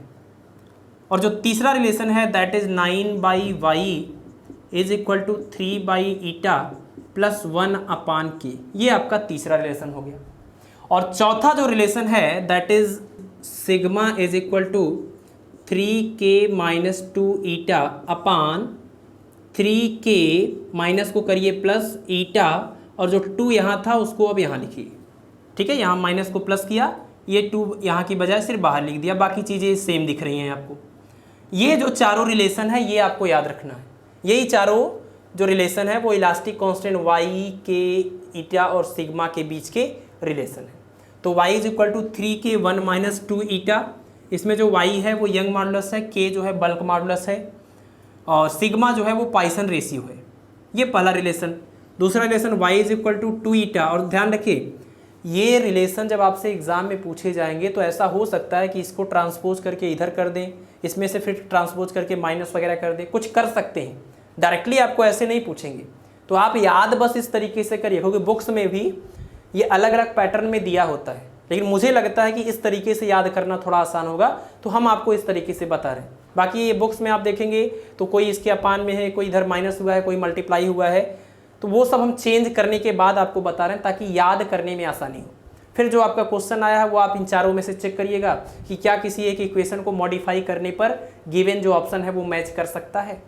ठीक है, क्योंकि वो तो आपको पता चल ही जाएगा कि जो रिलेशन दिया है वो किसके किसके बीच में। जैसे y के और सिग्मा का रिलेशन है तो फिर इसको सॉल्व करिएगा, अगर y ईटा सिग्मा का रिलेशन है तो इसको सॉल्व करिएगा। इसी तरीके से चारों को कर सकते हैं। तो y equal to 2 eta 1 + sigma, ये eta modulus of rigidity, Young modulus, Poisson ratio. ये तीसरा रिलेशन 9/y 3/ईटा 1/k, और चौथा रिलेशन sigma is equal to 3k - 2 eta upon 3k + eta, और यहाँ पर 2 हो जाएगा। तो ये चारों इलास्टिक कांस्टेंट बोले जाते हैं, और इन चारों इलास्टिक कांस्टेंट के बीच का ये 4 इंपॉर्टेंट रिलेशन आपको याद रखना है। ठीक है, चलिए तो इस स्लाइड का लास्ट टॉपिक देख लेते हैं, elastic potential energy. Elastic potential energy. Potential energy का कॉन्सेप्ट हमने आपको वर्क पावर एनर्जी में एक्सप्लेन किया था। पोटेंशियल एनर्जी का जस्ट मीनिंग ये है कि किसी भी बॉडी को डिस्प्लेस करने में या उसके ऊपर कुछ भी करने में आपने जितना भी वर्क किया है that work is the potential energy of the body. जैसे इस बॉडी को हम यहाँ से उठा के यहाँ पर कर दे तो हमने कुछ वर्क किया है, ग्रेविटेशनल फोर्स के अगेंस्ट हमने वर्क किया है, तो इसका मतलब कि जितना हमने वर्क किया है वो अब इसकी पोटेंशियल एनर्जी में इंक्रीमेंट हो गया। क्योंकि जब ये बॉडी यहाँ पर थी तभी कुछ पोटेंशियल एनर्जी था, सपोज 10 जूल था। अब यहाँ पर जब ये पहुँच गई तो इसके पास जो पोटेंशियल एनर्जी है वो 10 से ज़्यादा हो गई। एग्जाम्पल के लिए मान लीजिए 13 जूल हो गई, इसका मतलब हमने इसके ऊपर 3 जूल कार्य किया था, वही 3 जूल की वजह से इसकी पोटेंशियल एनर्जी 3 जूल बढ़ गई। ठीक है, तो किसी भी बॉडी का जो पोटेंशियल एनर्जी होता है वो रियल में उस बॉडी के ऊपर जितना वर्क आप करते हैं that is the potential energy of the body. जैसे स्प्रिंग को आप खींच रहे हैं तो खींचने के लिए आपको इलास्टिसिटी के अगेंस्ट एक फोर्स लगाना पड़ेगा, तो वो फोर्स लगा के आपको इलास्टिसिटी के अगेंस्ट कुछ वर्क करना पड़ेगा, तो जितना भी आपने वर्क किया वही खींचे हुए स्प्रिंग की इलास्टिक पोटेंशियल एनर्जी हो जाएगी। इसी तरह से वायर का भी हो सकता है। तो 2 पोटेंशियल एनर्जी हम खास करके पढ़ेंगे। तो इलास्टिक पोटेंशियल एनर्जी से तो कंफर्म है कि हम इलास्टिक फोर्स के अगेंस्ट वर्क कर रहे हैं। जैसे ग्रेविटेशनल पोटेंशियल एनर्जी होता है, ये बॉडी वाला केस जो हमने लिया, ये ग्रेविटेशनल पोटेंशियल एनर्जी है क्योंकि हम ग्रेविटेशनल फोर्स के अगेंस्ट वर्क कर रहे हैं। यहाँ पर अगर आपके पास ऐसा कोई स्प्रिंग है, इस स्प्रिंग के लिए अगर आप इसको खींचना चाहते हैं, दबाना, कंप्रेस करना चाहते हैं, तो इसके पास जो इसके ऊपर जो आप फोर्स लगाएंगे वो इसके इलास्टिक फोर्स के अगेंस्ट वर्क करना पड़ेगा, तो इलास्टिक पोटेंशियल एनर्जी। इसी तरह से कोई वायर है, वायर को भी खींचेंगे तो ये भी इलास्टिसिटी की वजह से अपोज करेगी, तो आपको वर्क करना पड़ेगा, इसके पास भी इलास्टिक पोटेंशियल एनर्जी। स्प्रिंग के लिए इलास्टिक पोटेंशियल एनर्जी का फार्मूला होता है हाफ kx², जहाँ पर k क्या है, k को बोलते हैं, इसको बोलते हैं फोर्स कांस्टेंट ऑफ स्प्रिंग, या एक और नाम है इसका, इसी को हम स्प्रिंग कांस्टेंट भी बोल सकते हैं सिर्फ। ठीक, और x क्या है, x है जो इसके अंदर आप ये कंप्रेशन या एक्सप्रेशन करेंगे, जितना डिस्प्लेसमेंट करेंगे ये वो है। वायर के लिए अगर हम इलास्टिक पोटेंशियल, ये तो स्प्रिंग के लिए आया है, वायर के लिए जब हम इलास्टिक पोटेंशियल एनर्जी की बात करते हैं एक वायर के लिए, खींचे हुए वायर के लिए, तो इसकी एनर्जी का फार्मूला आता है half into stress into strain into volume. किसी भी वायर के टोटल वॉल्यूम की, खींचे हुए वायर के टोटल वॉल्यूम की इलास्टिक पोटेंशियल एनर्जी का ये फार्मूला होता है half into stress into strain into volume. Volume को अगर आप इधर ले आएंगे, वॉल्यूम को अगर v से एक्सप्रेस करें तो u/v is equal to 1/2 into stress into strain आपको देखने को मिलेगा।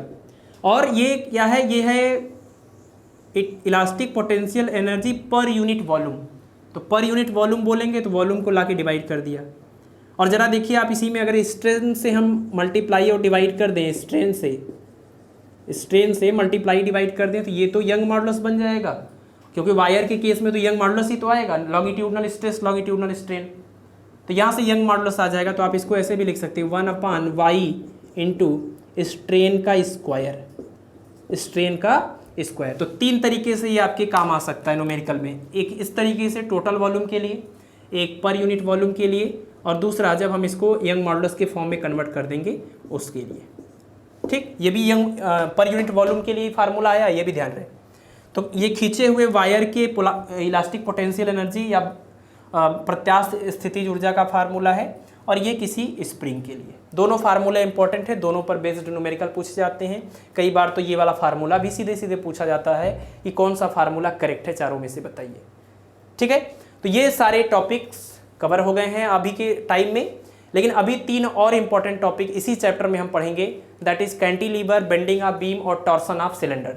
तो चलिए नेक्स्ट स्लाइड में इन बचे हुए 3 टॉपिक को भी देख लेते हैं।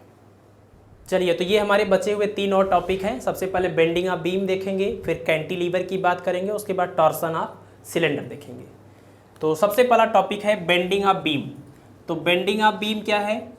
बेंडिंग का मतलब आप समझते हैं मोड़ने से है, और बीम क्या होता है ये आपको डिफिनीशन ध्यान रखना है।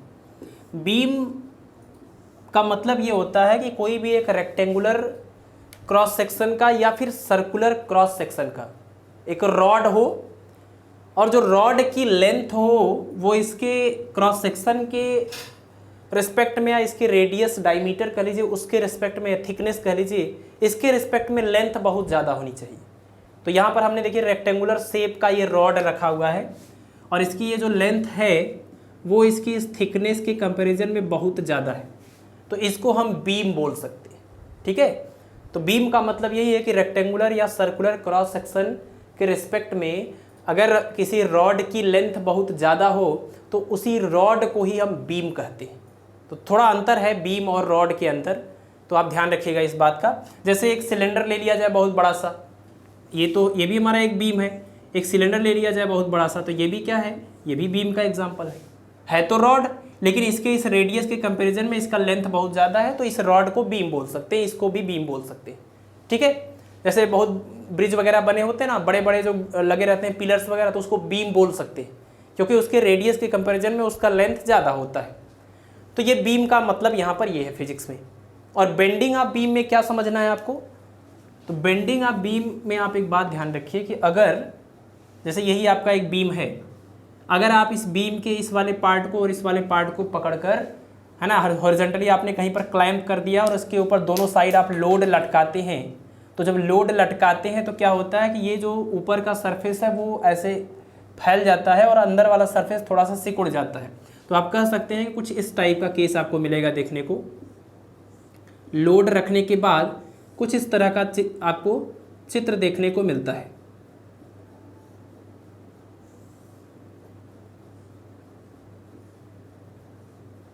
ये थोड़ा सा गड़बड़ हो गया है, यानी कि ये यहाँ पर जाएगा इस तरीके से।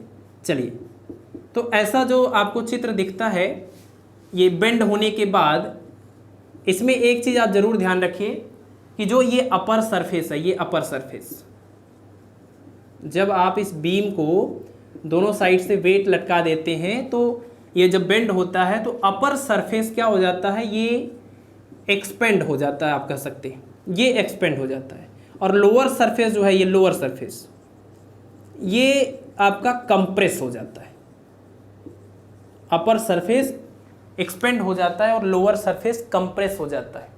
जबकि अपर सरफेस से इधर आप बढ़ेंगे अंदर की ओर, लोअर सरफेस से जाएंगे अंदर की ओर, तो बीच में एक ऐसा सरफेस आपको जरूर मिलेगा, यहाँ पर एक ऐसा सरफेस जिसमें कोई खास चेंज नहीं हुआ है, उसके लेंथ में कोई खास चेंज नहीं हुआ है, जबकि ऊपर वाला सरफेस जो है वो बढ़ गया है, नीचे वाला सरफेस वो थोड़ा सा सिकुड़ गया।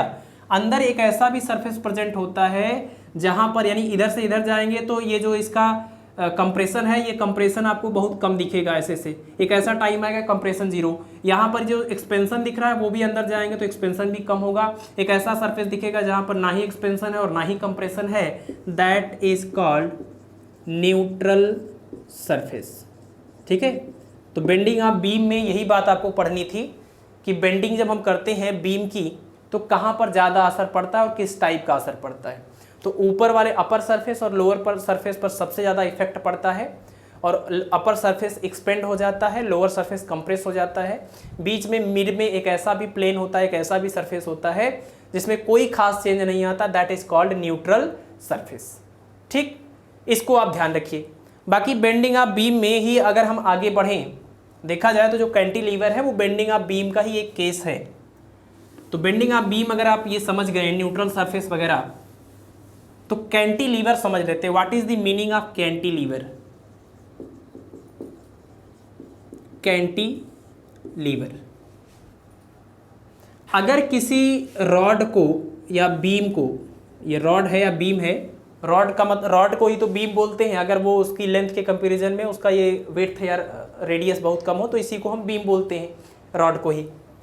अगर किसी बीम को या किसी रॉड को हम क्या करें, एक साइड से एक उसके इंड को क्लैंप कर दें और दूसरे वाले इंड पर कुछ वेट लटका दें, तो ऐसे में इस बीम को हम क्या बोलेंगे, कैंटिलीवर, है ना। कैंटिलीवर का मतलब आप समझ सकते हैं, बीम, कैंटिलीवर एक बीम है, सपोर्टेड या clamped at one end and loaded at other end. एक इंड को आप क्लैंप कर दीजिए ऐसे किसी फिक्स्ड सरफेस से और दूसरे वाले पर वेट रख दीजिए, तो वेट रखेंगे तो ये बेंड हो जाएगी, फिर से नीचे आ जाएगी। तो ये इस तरह का जो आपको चीज़ दिखेगा कि एक साइड क्लैंप किया जाए और दूसरे एक इंड पर वेट को लटकाया जाए, तो इस बीम को हम नाम देंगे कैंटिलीवर। ठीक है, तो मान लीजिए कि ये कैंटिलीवर पर हमने कुछ वेट रखा और वेट के रखने की वजह से, लोड के रखने की वजह से जो मोमेंट ऑफ लोड इसके ऊपर काम कर रहा है वो इसको धीरे धीरे करके ऐसे कर देगा, यहाँ पर पहुँचा देगा, यहाँ पर। और ये मान लीजिए जो वर्टिकल चेंज यहाँ पर हुआ है इसको हम डेल्टा से एक्सप्रेस कर रहे हैं, ये जितना बेंड हुआ है ऊपर से उसको डेल्टा से एक्सप्रेस कर रहे हैं। तो पहली बात ये कि लोड रखने की वजह से ये जो बेंड हुआ है उस लोड का जो मोमेंट होता है उसको हम बेंडिंग मोमेंट कहते हैं। ये एक बड़ा इंपॉर्टेंट फार्मूला है। कैंटिलीवर के केस में ये भी एक तरह का बीम है, तो इस बीम या इस कैंटिलीवर के केस में बेंडिंग ऑफ मोमेंट याद रखिए, bending of moment is equal to Y I upon R. ये फार्मूला आप नोट कर लीजिए। कैंटिलीवर की डिफिनीशन याद रखिए और बीम की डिफिनीशन तो सिंपल है, बीम के केस में सिर्फ न्यूट्रल सरफेस बीच में याद रखिए। और कैंटिलीवर में जब आते हैं तो बेंडिंग मोमेंट जो इसके ऊपर बेंडिंग मोमेंट जो होता है वो वाई आई अपान आर होता है। वाई आप समझते होंगे यंग मॉडुलस ऑफ इलास्टिसिटी।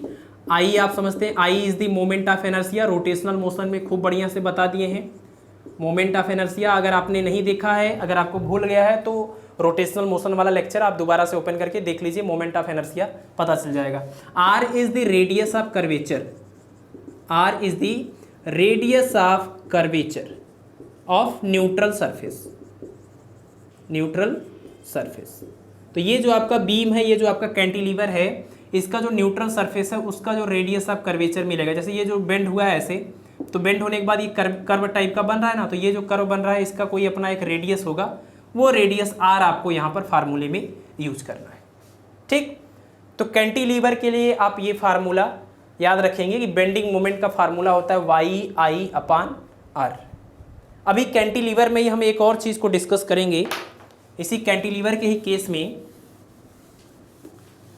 कि जो बेंडिंग हुआ है, मतलब जो हमने अभी डायग्राम बनाया था कि हम क्या करेंगे कि एक इंड को क्लैंप कर देंगे, दूसरे इंड पर वेट को रखेंगे, तो वेट को रखने पर ये बेंड होके मान लीजिए यहाँ से यहाँ पहुँच गई, तो जितना ये डिप्रेशन हुआ है इसको डिप्रेशन बोलते हैं, डेल्टा यानी कि डिप्रेशन हुआ है, जितना ये बेंड हुआ है इसका एक फार्मूला होता है। और वो फार्मूला आप याद रखिए कि Y delta is equal to W L cube upon 3y(i), W L cube upon 3y(i), ये डिप्रेशन का फार्मूला होता है फॉर कैंटिलीवर, ये कैंटिलीवर। और ये फार्मूला आप देखिए दो केसेस में यूज करिए और दोनों केसेस में रिजल्ट याद रखिए। सबसे पहला तो अगर आपका ये रेक्टेंगुलर बीम था, ये बीम जो है वो रेक्टेंगुलर अगर क्रॉस सेक्शन का रहा होगा तो आई की वैल्यू रखेंगे बी डी क्यूब अपान 12 इसी फार्मूले में। अगर वो सर्कुलर रहा होगा, क्योंकि बीम तो कैसे भी हो सकते हैं, जैसे ये मार्कर है, ये भी बीम का एग्जाम्पल है, इसका क्रॉस सेक्शन सर्कुलर है, तो सर्कुलर भी हो सकता है। जैसे हम डस्टर की बात करें तो ये रेक्टेंगुलर है, बट ये बीम नहीं बोला जाएगा क्योंकि बहुत ज़्यादा लेंथ में, या इसमें भी डाउट है, थोड़ा ज़्यादा लेंथ होना चाहिए। तो सर्कुलर क्रॉस सेक्शन, चाहे सर्कुलर क्रॉस सेक्शन हो चाहे रेक्टेंगुलर क्रॉस सेक्शन हो, बीम तो वो होगा। और वो बीम कैंटिलीवर तब होगा जब एक इंड को फिक्स कर देंगे और एक पर वेट को लटका देंगे। तो हमने इस कैंटिलीवर के लिए डिप्रेशन का ये फार्मूला लिखा। इस फार्मूले में जो आई है, रेक्टेंगुलर क्रॉस सेक्शन के केस में आई की जगह पर बी डी क्यूब अपान 12 लिखेंगे, और सर्कुलर क्रॉस सेक्शन अगर है तो आई की जगह पर पाई आर पावर 4 अपान 4 लिखेंगे। तो ये आप ध्यान रखिएगा कि रेक्टेंगुलर और सर्कुलर क्रॉस सेक्शन के केस में आई की जगह पर क्या पुट कर सकते हैं, तो आई की वैल्यू यहाँ पर रखेंगे, तो उसी हिसाब से आपका ये डेल्टा वाला जो इक्वेशन है वो चेंज होता जाएगा।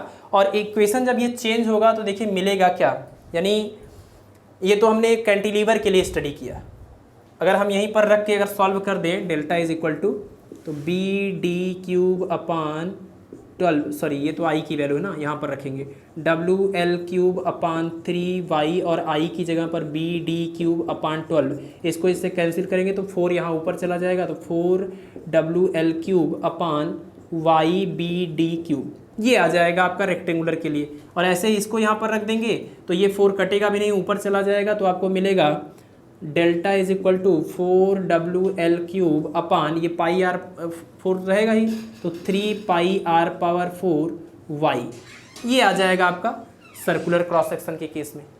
तो ये दोनों फार्मूले आप याद रखिए। ये किसके लिए फार्मूला यूज होगा, किसी भी कैंटिलीवर के लिए जो एक इंड पर फिक्स होगा, दूसरे इंड पर वेट वहाँ पर लटकाया जाएगा।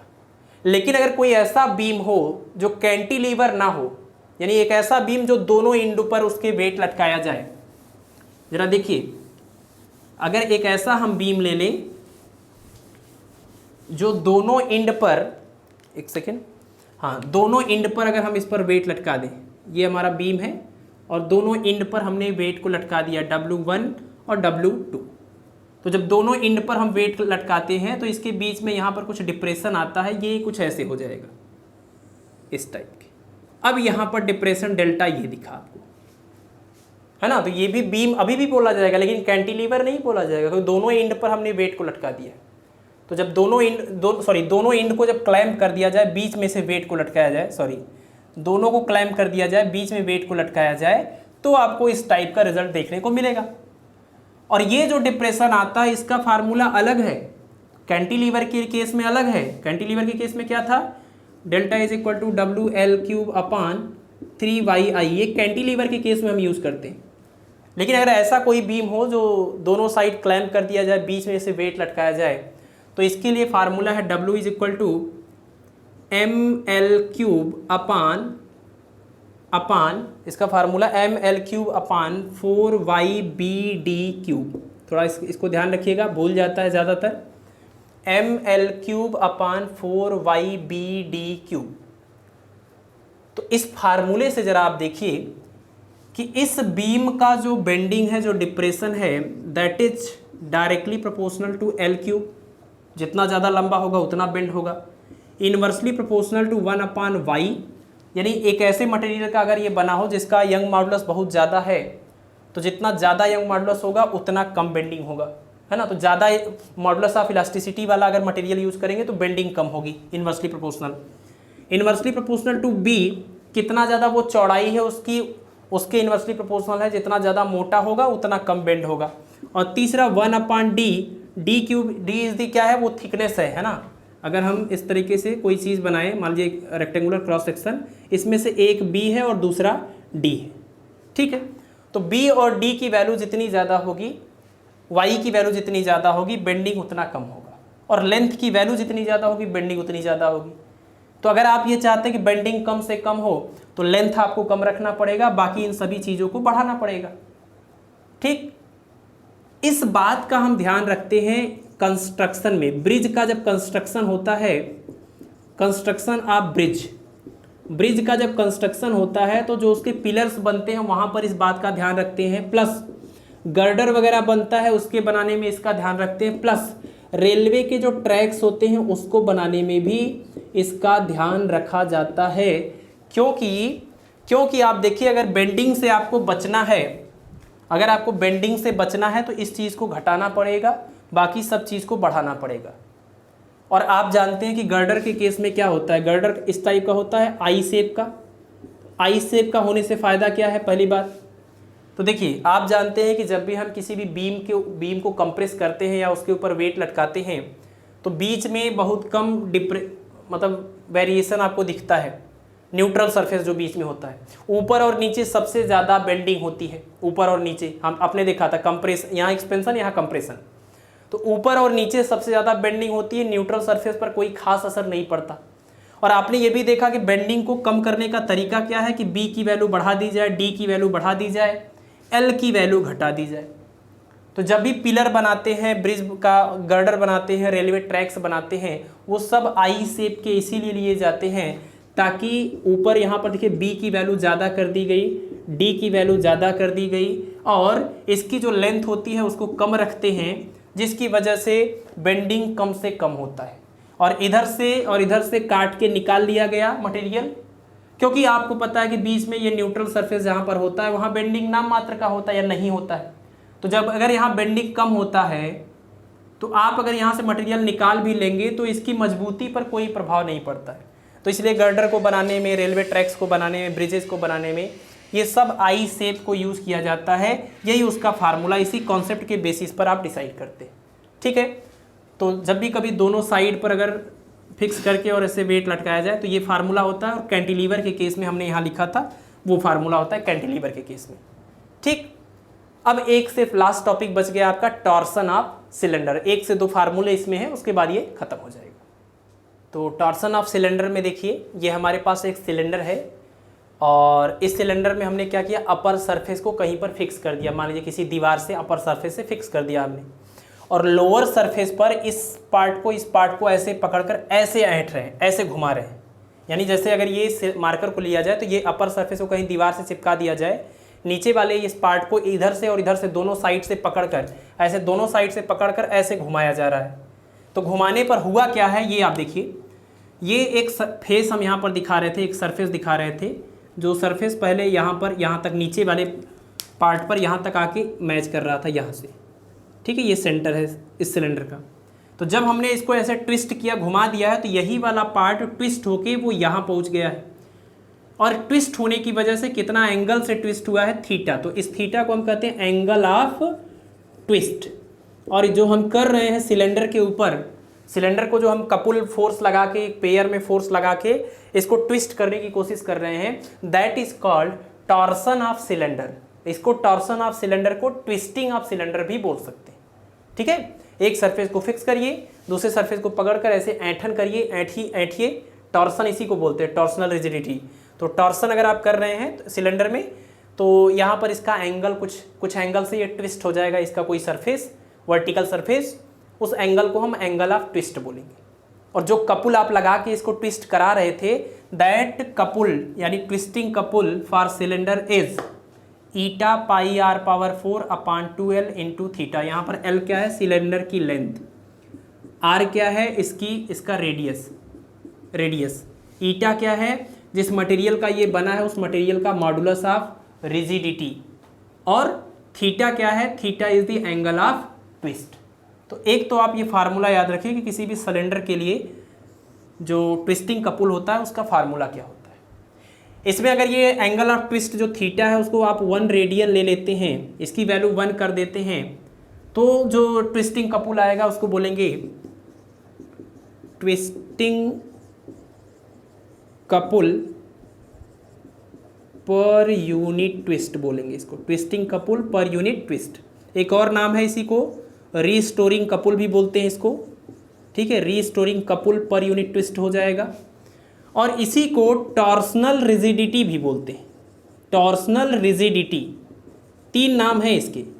और ये किसके इक्वल होगा, तो जब ये इसकी वैल्यू को आप 1 रख देंगे तो आएगा ईटा pi are power 4 upon 2l, और इसको c से एक्सप्रेस करते हैं। तो ध्यान रखिएगा जनरल फार्मूला ये है ट्विस्टिंग कपुल का, ट्विस्टिंग कपुल पर यूनिट ट्विस्ट को ही c से एक्सप्रेस करते हैं, दैट इज टॉर्सनल रिजिडिटी, या ट्विस्टिंग कपुल पर यूनिट ट्विस्ट, या रीस्टोरिंग कपुल पर यूनिट ट्विस्ट हो जाएगा। तो किसी भी सॉलिड सिलेंडर के लिए ये टॉर्सनल रिजिडिटी या ट्विस्टिंग कपुल पर यूनिट ट्विस्ट का फार्मूला याद रखिएगा। फार्मूला बहुत इंपॉर्टेंट है। कहाँ से आया है, इस जनरल फार्मूले से निकला है, when theta is equal to 1 के केस में। ये तो आपका हो गया किसी सॉलिड सिलेंडर के लिए। अगर कोई हॉलो सिलेंडर है तो सेम फार्मूला आता है इसी टाइप का। हॉलो सिलेंडर के लिए C dash is equal to eta pi are power 4 की जगह पर r2 power 4 minus r1 power 4 और अपान में आएगा 2l। यहाँ पर r2 और r1 क्या है, तो r2 is greater then r1, यानी कि r2 जो है वो एक्सटर्नल रेडियस है सिलेंडर का, हॉलो सिलेंडर का, और r1 जो है वो इंटरनल रेडियस है। तो हॉलो सिलेंडर के लिए ये जो फार्मूला है वो हॉलो सिलेंडर के लिए है, हॉलो सिलेंडर। और इसके ऊपर का जो फार्मूला है ये सॉलिड सिलेंडर के लिए है।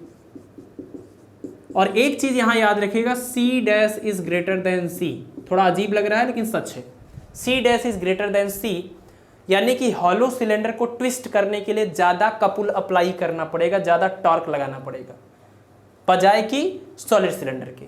तो सॉलिड सिलेंडर के लिए सी अगर सिंबल दें तो pi eta pi are power 4 upon 2l, hollow cylinder के लिए ये फार्मूला आ जाएगा। और हॉलो सिलेंडर के केस में ये जो सी डैश आया है ट्विस्टिंग कपुल पर यूनिट ट्विस्ट, ये सॉलिड सिलेंडर के ट्विस्टिंग कपुल पर यूनिट ट्विस्ट से ज़्यादा होता है, that means C dash is greater than C. ठीक, तो आप कह सकते हैं कि किसी भी हॉलो सिलेंडर को जो ट्विस्ट करना है वो सॉलिड सिलेंडर को ट्विस्ट करने से ज़्यादा मुश्किल होता है। क्लियर? तो इस तरीके से आपका ये बेंडिंग ऑफ बीम और कैंटिलीवर और टॉर्सन ऑफ सिलेंडर भी कंप्लीट हो गया। कुछ इंपॉर्टेंट फार्मूले जो भी थे इससे रिलेटेड सारा कुछ हमने आपको बता दिया है। लेक्चर काफ़ी लेंदी हो गया है, लेकिन मुझे इस बात की खुशी है कि ये लेक्चर में हम अपना पूरा एफर्ट दे पाए। तो मुझे पूरा विश्वास है कि इस पूरे लेक्चर में जो भी हमने आपको समझाया है वो चीज़ें आपको समझ में आई होंगी। हमारा एफर्ट और हमारा टाइम बिल्कुल भी लॉस नहीं हुआ है, आप सब लोगों को समझ में आता है और आप जो इतने पॉजिटिव रिस्पांस देते हैं उसी की वजह से इतना हम मेहनत से पढ़ा पाते हैं। और आपको बताएं कि इस टाइम जब हम इस लेक्चर को रिकॉर्ड कर रहे हैं रात के 2 बज रहे हैं, तो ये सारा मोटिवेशन आपके रिस्पांस की वजह से आ रहा है। आप लोग इसी तरह से रिस्पांस देते रहिए, चैनल को सब्सक्राइब कर लीजिए, जिनको नहीं पता उनको शेयर करिए। इसी तरह से हम लेक्चर अपलोड करते रहेंगे। और आपके सिलेबस को लेकर जो आपके मन में डाउट है, ध्यान रखिए कि हम अपना पूरा एफर्ट लगा रहे हैं। अब आपका एग्ज़ाम एग्जैक्ट टाइम पर होगा, लेट होगा या पहले होगा, ये तो अलग मुद्दा हो गया, लेकिन अभी से हम अपना पूरा एफर्ट लगा रहे हैं। हम कोशिश कर रहे हैं कि आपको कम से कम दिक्कत हो और ज़्यादा से ज़्यादा सिलेबस एग्ज़ाम से पहले कवर हो। तो हम पूरी कोशिश करते हैं कि सिलेबस कवर हो जाए, क्योंकि मैकेनिक्स आपका सिलेबस कवर होने के काफ़ी करीब है।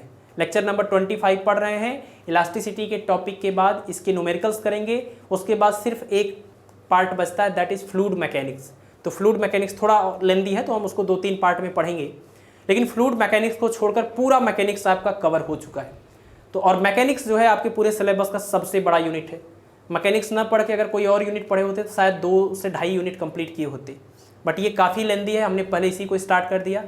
खैर अब तो पूरा होने जा रहा है, इसके बाद छोटे छोटे यूनिट हैं, तो आपको लगेगा कि हाँ जल्दी जल्दी चीज़ें हो रही हैं। अभी काउंट करने में आ रहा है कि एक भी यूनिट कंप्लीट नहीं हुआ है।